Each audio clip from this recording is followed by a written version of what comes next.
Hello and welcome to my channel Dr. Navneet Homeopathy Clinic Mohali. I am Dr. Navneet practicing in Phase 3B1 Mohali.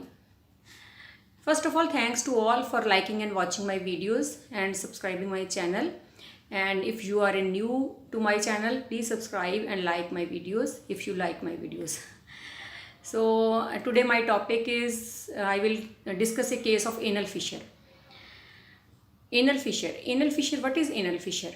Anal fissure होता है एक, this is the cut in the mucous lining of the anus. Anus is the opening for the passage of stool, जहाँ से stool पास होता है वहाँ पे cut पड़ जाता है.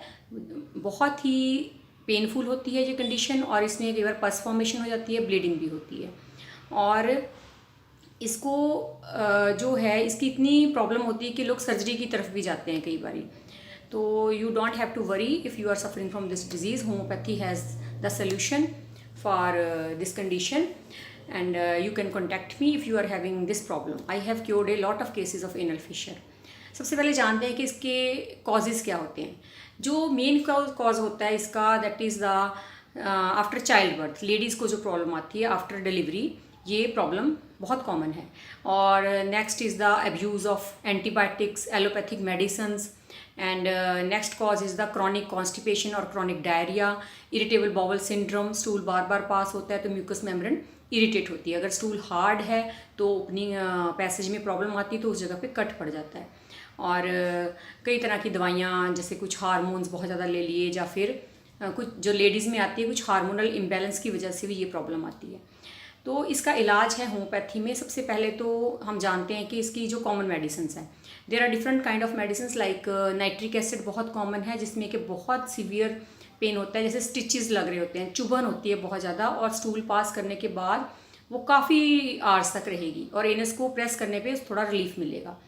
एक मेडिसिन है हमारी नेट्रेम्यूर.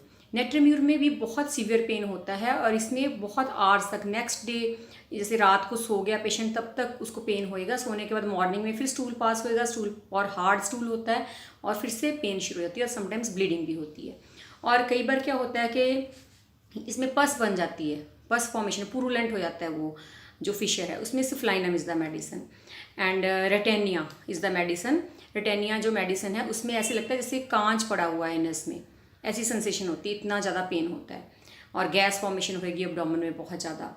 और कई जहाँ पे जैसे बच्चों में भी कई बार ये प्रॉब्लम आ जाती है. इन्फेंट्स में, छोटे बच्चे उनको कॉन्स्टिपेशन हो जाएगी. काली आयोड इज़ द मेडिसिन.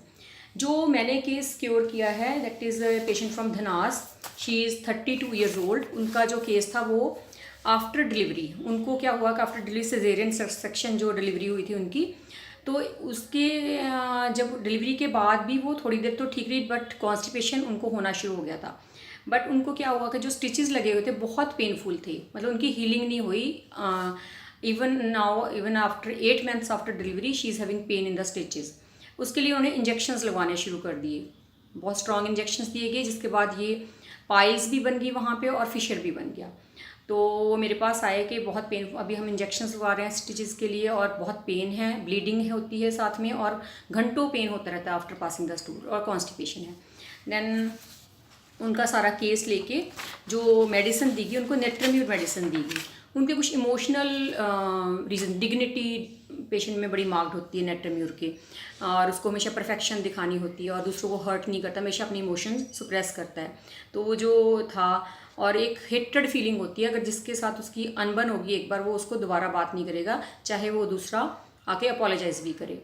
तो ये सारा माइंड लेके उनके जो एंटीबायोटिक्स बहुत खाई उन्होंने स्टिचेस के पेन के लिए, पेन किलर्स खाए, ड्रग अब्यूज़ भी था. तो नेट्रेम्यूर 1 mg की 3 डोजेस दी गई और within 2 weeks the fissure has been healed. और उसके बाद जो भी उनको पेन है स्टिचेस में उसके लिए मैं जो मेडिसिन दे रही हूँ उनको कैलेंडुला 30 TDS एंड स्टेफिसिग्रिया 30 TDS जा रही है. और बीच में जो उनको एक इंजेक्शन लगता है सीजन सेक्शन में स्पाइन में, उसके लिए हाइपेरिकम भी गई है, वो भी बहुत पेनफुल है. अभी वो she is now 90% better but she still अभी उनको जो सिम्टम्स रह गए हैं उसके अकॉर्डिंगली बेलिस पेरेनिस मेडिसिन जा रही है, वो उनको BD 30 में जा रही है और काफ़ी बेटर है. कॉन्स्टिपेशन बेटर है, no fissure has been healed and जो पेन था स्टिचेस में वो भी 90% तक उनका ठीक हो गया है और एक स्टिच में अभी उनको पेन रहता है and she still on the medicine. So इस तरह से डिफरेंट काइंड ऑफ मेडिसिन हैं फॉर एनल फिशर. एक सल्फ़र मेडिसिन है हमारी, वो बहुत अच्छा काम करती है. मेरे एक पेशेंट अभी थे from the 3B2 and he was suffering from anal fissure and very painful condition. He has frequent urge for urine, frequent urge for stool, बार बार स्टूल पास करना और वहाँ पे बर्निंग बहुत थी, वहाँ पे उनको इचिंग बहुत ज़्यादा होती थी. पेन, बर्निंग, इचिंग बहुत ज़्यादा थी एनस में. और उनका जो थर्स्टी थे, बहुत ज़्यादा प्यास बहुत ज़्यादा लगना और बहुत ज़्यादा गर्मी फील करना और बहुत ज़्यादा पेन किलर्स उन्होंने बॉडी पेन्स के लिए ऐसे एब्यूज़ था. तो उसके लिए सल्फ़र दी गई 1 ml 3 doses. Now he is perfectly all right. इस तरह से डिफरेंट मेडिसिन है, different kind of conditions. Anal fissure की जो मेडिसिन है अकॉर्डिंग टू सिम्टम्स दी जाती है. सो आई होप आप लोगों को कुछ जानकारी मिली होगी about the anal fissure. If you are suffering from this kind of diseases, any kind of disease, you can call me and contact me. Thank you so much for watching me. Thank you.